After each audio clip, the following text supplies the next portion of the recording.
She sat in the gallery, a size 0 mistress in designer heels, giggling as her lover's lawyers tore his overweight wife apart. She thought she had won the man the money and the unassailable upper hand.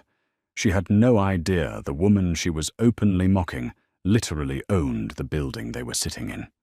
The mahogany-paneled room 402 of the Lexington Civil Arbitration Center in downtown Chicago was suffocatingly tense. For a private arbitration hearing, it possessed all the gravity of a Supreme Court battle, largely because of the staggering wealth on the table. Penelope Harrington sat completely motionless at the respondent's table. At 43, Penelope carried extra weight, a byproduct of severe polycystic ovary syndrome, a failing thyroid, and a decade of unimaginable stress building a financial empire from the shadows. She wore a tailored conservative navy blue suit.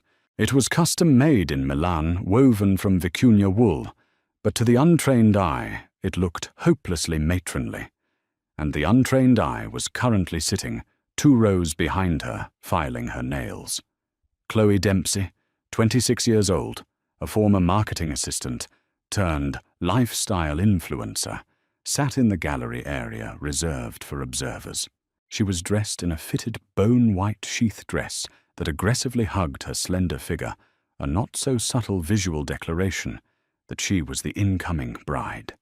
Every time Penelope adjusted her seat or took a breath, Chloe would lean over to her friend, a fellow influencer brought along for moral support, and whisper, followed by a muffled, high-pitched giggle. At the petitioner's table sat Taylor Harrington.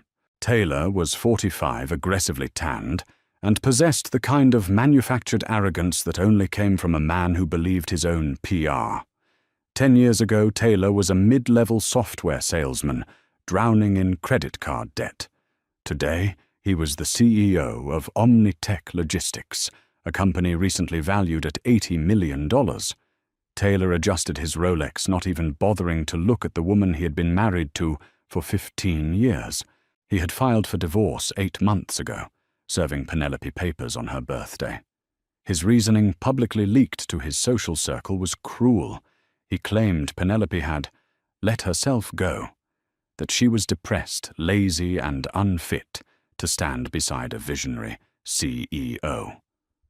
What Taylor had conveniently forgotten or deliberately chosen to erase from his memory was how that $80 million company was funded. When Taylor had been turned down by every bank in Illinois, it was Penelope who had quietly remortgaged the small apartment she inherited. It was Penelope who, utilizing her background in corporate finance, had structured Omnitech's original LLC.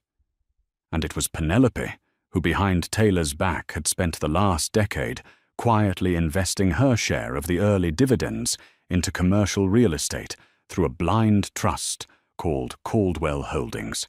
Taylor thought Penelope was just his frumpy, discarded wife who spent her days reading at home. He believed he controlled all the marital assets because his name was on the Omnitech letterhead.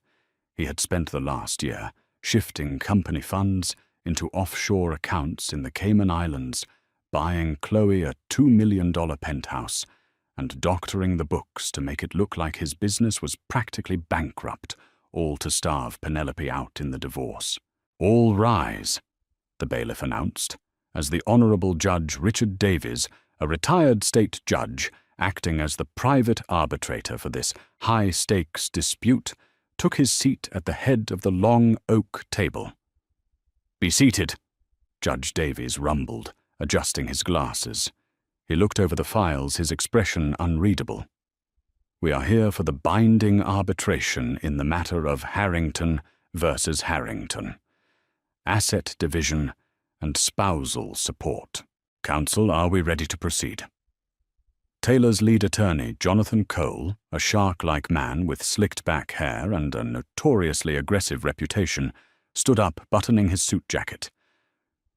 "We are, Your Honor, and we are eager to finally put this matter to rest so my client can move on with his life unburdened by a spouse who has contributed nothing to his success."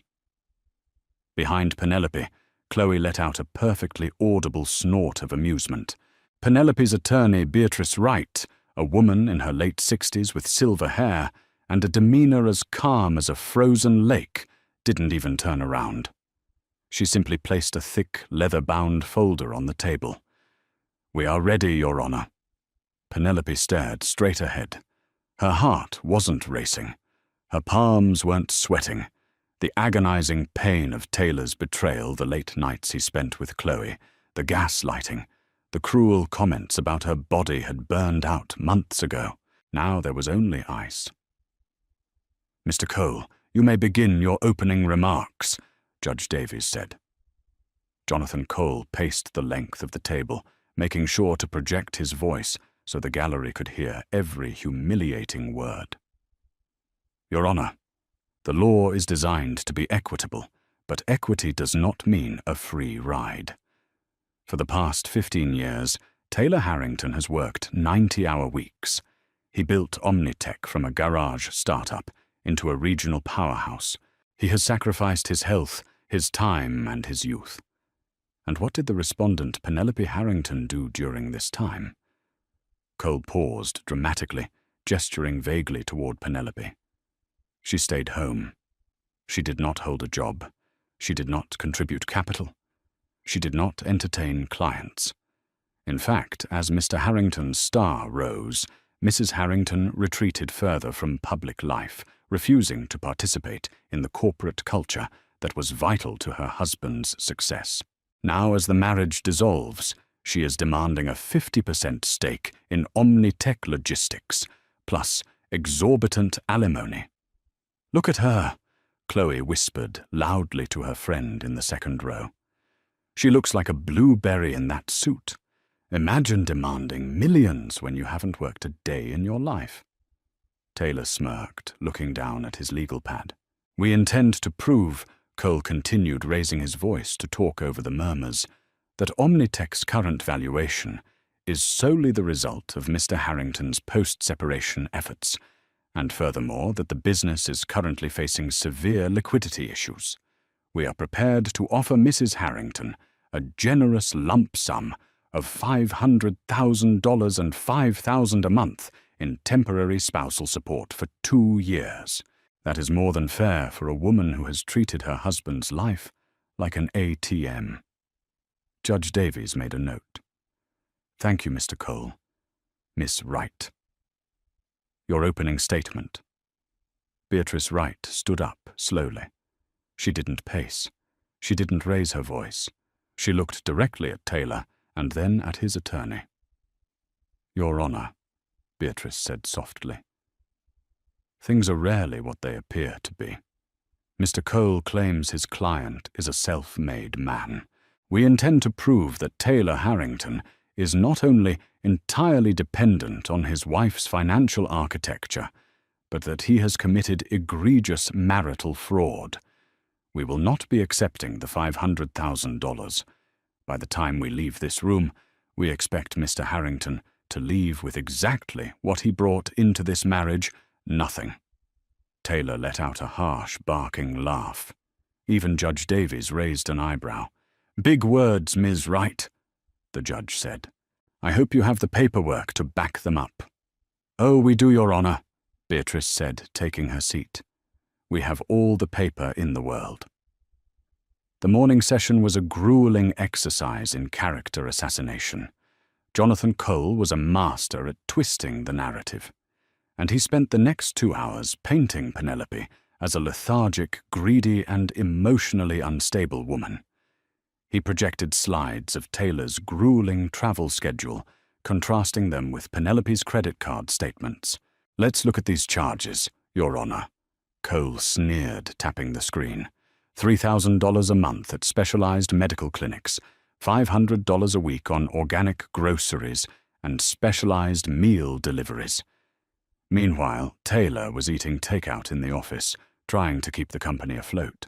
He didn't mention that the medical clinics were treating the endocrine disorder that was slowly destroying Penelope's metabolism, a condition exacerbated by the stress of managing Taylor's hidden debts. Nor did he mention that the takeout Taylor was eating was often champagne and oysters at downtown hotels with Chloe. Chloe was having the time of her life. She had practically brought popcorn. Whenever Cole made a particularly vicious point, she would lean forward, her eyes dancing with malicious glee. At one point, when Cole brought up Penelope's lack of physical attendance at Omnitech's corporate galas, Chloe whispered to her friend, "Well, yeah, they couldn't find a dress big enough to fit her. Taylor told me she broke a chair at the last Christmas party." The whisper carried. Taylor's shoulders shook with suppressed laughter. He reached back, subtly brushing his fingers against Chloe's knee beneath the partition. Penelope felt the heat rise in her cheeks, a phantom reflex from a time when she actually cared about Taylor's approval. She took a slow, deep breath, centering herself. Let them laugh, she thought. Let them dig the hole as deep as they possibly can. Mr. Cole. Judge Davies interrupted, looking visibly annoyed by the gallery's lack of decorum. Let's move past the personal grievances and get to the financials. You claim Omnitech is facing liquidity issues, yet the public valuation sits at $80 million. Explain. Paper valuation. Your Honor, Cole said smoothly, switching the slide to a complex spreadsheet. The tech market is volatile. Omnitech recently lost 2 of its major shipping contracts. Furthermore, my client had to take out a substantial loan, $7 million, from an entity called Vanguard Trust, just to meet payroll over the last 4 quarters. The company is heavily leveraged. Taylor nodded solemnly, playing the part of the weary, burdened executive perfectly. Because of this debt, Cole continued, the actual liquid value of the marital estate is practically zero. The house they shared is mortgaged to the hilt. The $500,000 settlement we are offering is coming directly from Mr. Harrington's personal post-separation earnings. It is a gift. Beatrice Wright leaned over to Penelope. He's committing perjury, she whispered. He's really going through with it. He thinks he covered his tracks, Penelope whispered back, her eyes locked on the spreadsheet. He thinks Vanguard Trust is a ghost. Are you ready? Beatrice asked. Penelope finally allowed a microscopic smile to touch her lips. Tear him apart, Bea. When it was Beatrice's turn to cross-examine Taylor regarding the financials, the atmosphere in the room shifted. Beatrice walked up to the podium, her silver glasses catching the fluorescent light. Mr. Harrington, Beatrice began, her voice dripping with polite curiosity. You claim that Omnitech is deeply in debt to Vanguard Trust, $7 million to be exact. That's correct, Taylor said, leaning back in his chair, exuding confidence. And these loan documents signed by you dictate that, in the event of a default, Vanguard Trust has the right to seize Omnitech's intellectual property, its client lists, and its physical servers. Is that accurate? Taylor frowned slightly. It's standard collateral procedure, yes. I see. Beatrice flipped a page. And who exactly owns Vanguard Trust, Mr. Harrington? It's a private equity firm based out of Delaware, Taylor said smoothly. I don't know the individual partners. My CFO handled the transaction. A private equity firm, Beatrice repeated. She walked over to her table and picked up a thick stack of documents stamped with a red seal. She handed copies to Cole, to the judge, and finally placed one right in front of Taylor. Let's look at Exhibit D, Your Honor, Beatrice said, her voice suddenly ringing with steel. These are the corporate registry documents for Vanguard Trust obtained via a federal subpoena last week. Jonathan Cole looked down at the document. The color instantly drained from his face. Objection, Your Honor. We were not provided with this in discovery. You weren't provided with it because it was subpoenaed directly from the Cayman Islands Banking Authority 3 days ago under suspicion of wire fraud. Beatrice snapped back. Judge Mr. Harrington has just testified under oath that he does not know the partners of Vanguard Trust. Yet Exhibit D clearly shows the sole beneficiary and managing director of Vanguard Trust is Taylor Harrington. Dead silence fell over room 402. Chloe stopped filing her nails. The smug smirk on Taylor's face vanished, replaced by an ashen mask of pure panic. "What?" Judge Davies barked, snatching up the document and putting on his reading glasses. "Mr. Cole, care to explain why your client just perjured himself in my arbitration room?" "Your Honor, my client, and I need a moment," Cole stammered frantically, flipping through the pages. "He took out a loan from himself." "Your Honor," Beatrice said, her voice echoing in the quiet room. "Taylor Harrington siphoned $7 million of marital funds into an offshore shell company, Vanguard Trust. He then loaned that money back to his own company to create a fictitious debt, intentionally deflating the value of the marital estate to cheat my client out of her half. It is textbook fraud." "That's a lie!" Taylor shouted, slamming his hand on the table.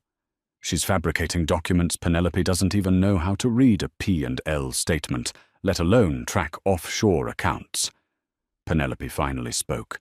Her voice was soft, rich, and completely steady. It cut through the room like a blade. "I didn't just track the accounts, Taylor," Penelope said, looking him dead in the eye. "I set up the tracking software Omnitech uses on its servers. You use the company VPN to make the transfers. I've had the receipts for 6 months. Taylor stared at her, his jaw slack. The frumpy, defeated woman he thought he had left behind was gone. The woman looking back at him was a predator who had been waiting patiently in the tall grass. But Penelope wasn't done. The real destruction was just beginning. "Furthermore, Your Honor," Beatrice said, not missing a beat, "Mr. Harrington's fraudulent loans are just the tip of the iceberg. We need to discuss the real estate." In the gallery, Chloe nervously adjusted her dress, looking from Taylor to the lawyers. She leaned forward. "Taylor, what's going on?" she hissed. Taylor ignored her, his eyes darting frantically toward his lawyer. "Do something," he hissed at Cole. "Ms. Wright." Judge Davies said, his tone now dangerously low, entirely focused on Taylor's deception. "Continue." "Mr. Harrington claims he is broke," Beatrice said. "Yet 3 months ago he purchased a luxury penthouse in the Gold Coast district for $2.2 million in cash. The deed is listed under a blind LLC, but the primary resident is Ms. Chloe Dempsey." Beatrice gestured casually toward the gallery. Chloe gasped, sitting up straight. "Hey, you can't drag me into this. You dragged yourself into it, Ms. Dempsey, when you accepted stolen property," Beatrice replied sharply, before turning back to the judge.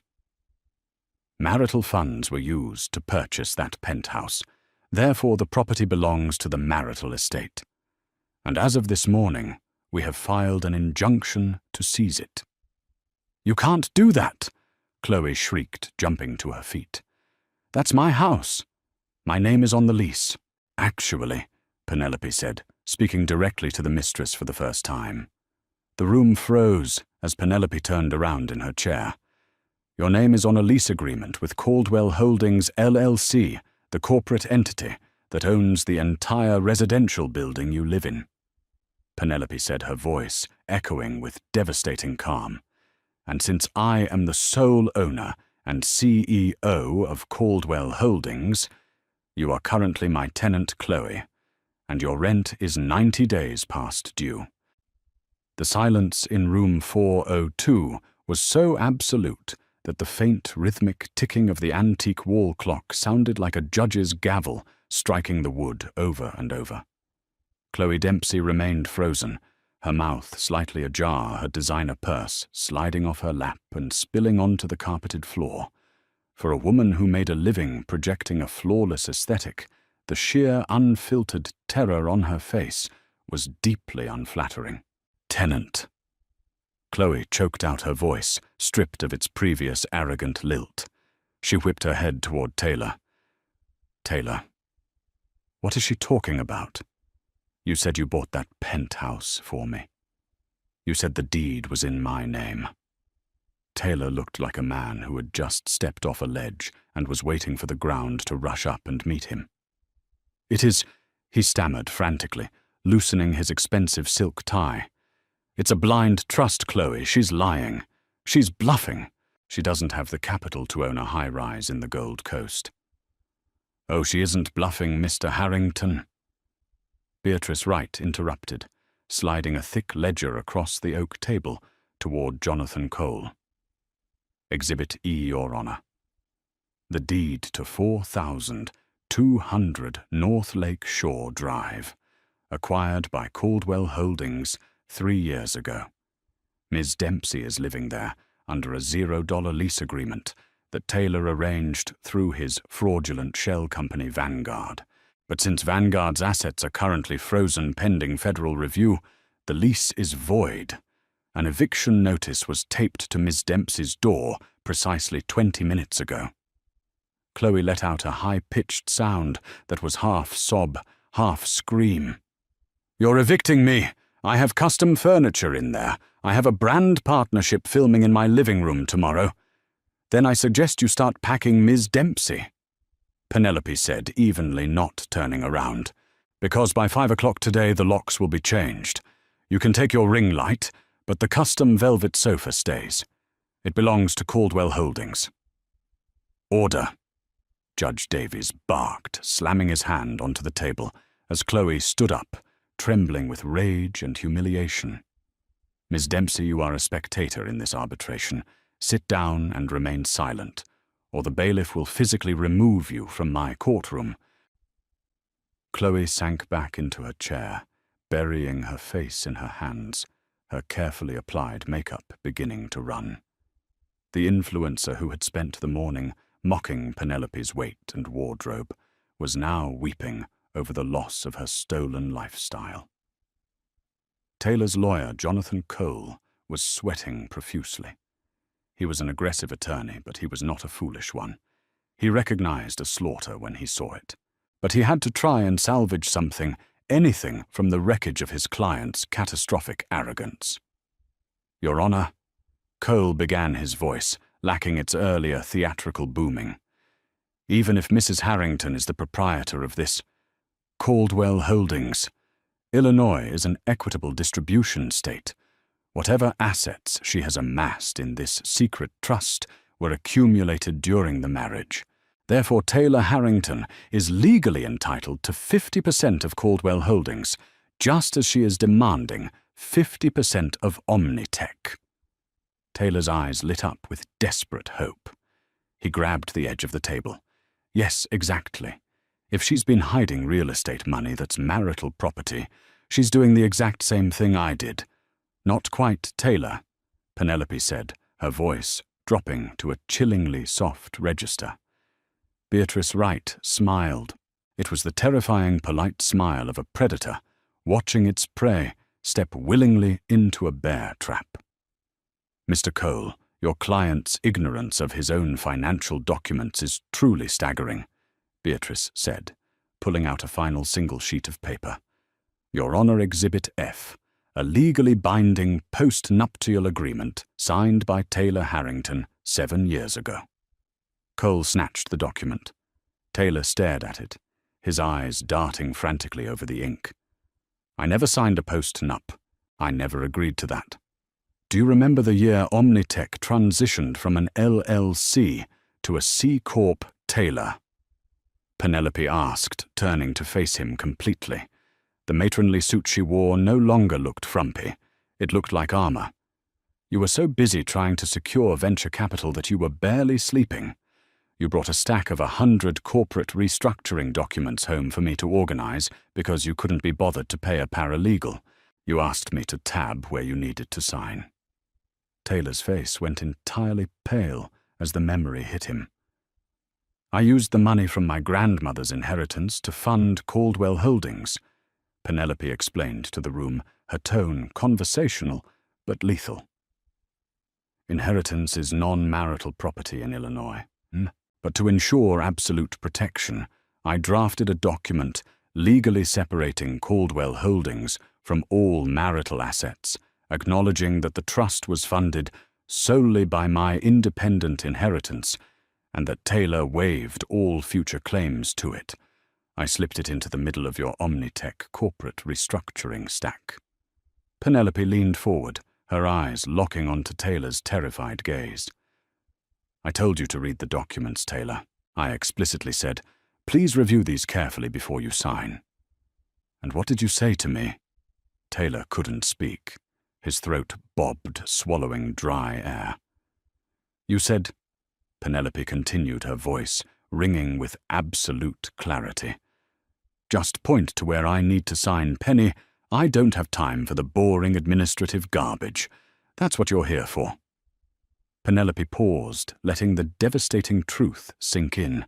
You signed away your rights to a $50 million real estate empire because you were too arrogant and too lazy to read.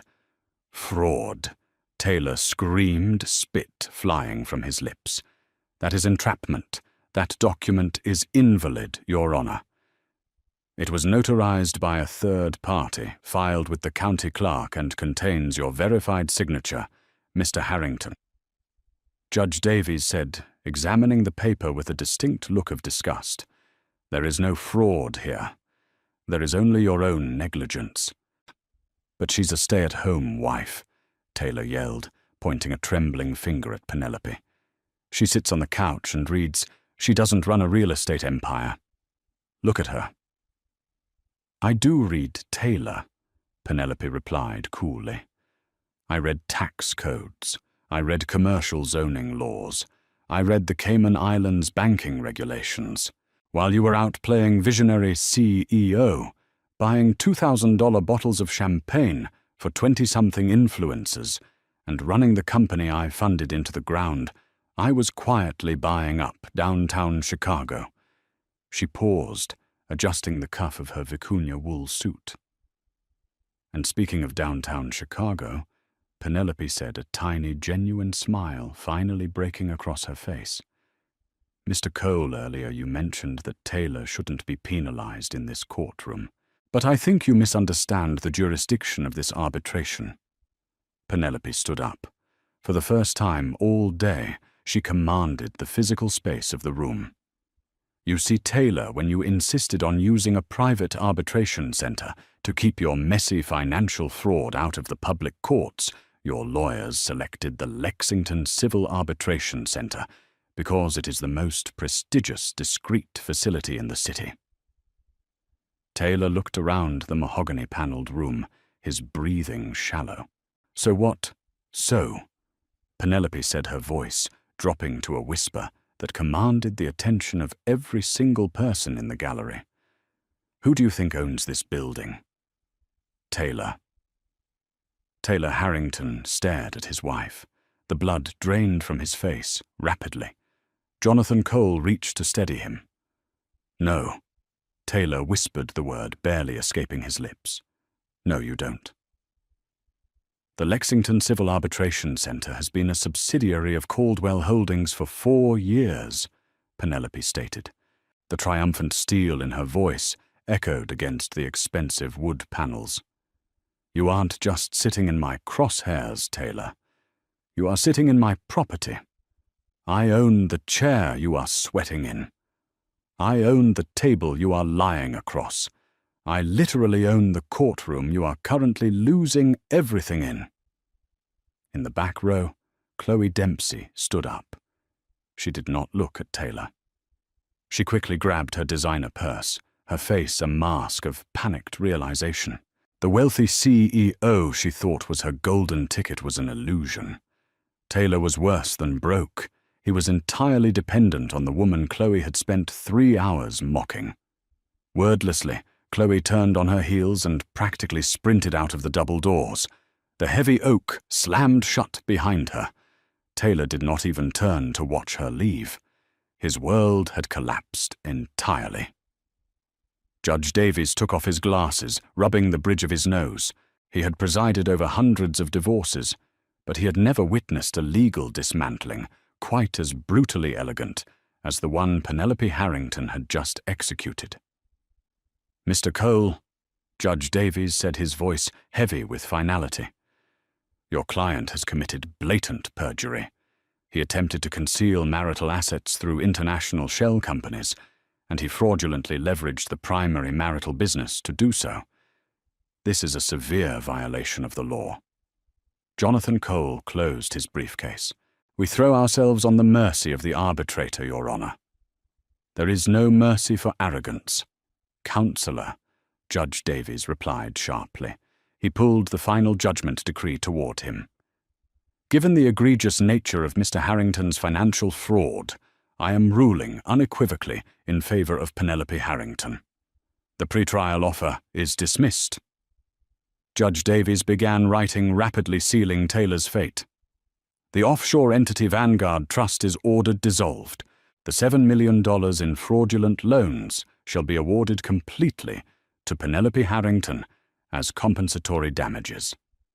As for Omnitech Logistics, since the company was seeded entirely by Mrs. Harrington's capital, and its valuation has been deliberately sabotaged by Mr. Harrington, award Penelope Harrington 65% equity and full voting control of Omnitech."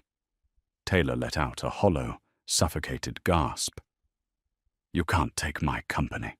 You lost the right to your company when you used it to steal from your wife," Judge Davies fired back. "Furthermore, Mr. Harrington will vacate the marital home by midnight tonight.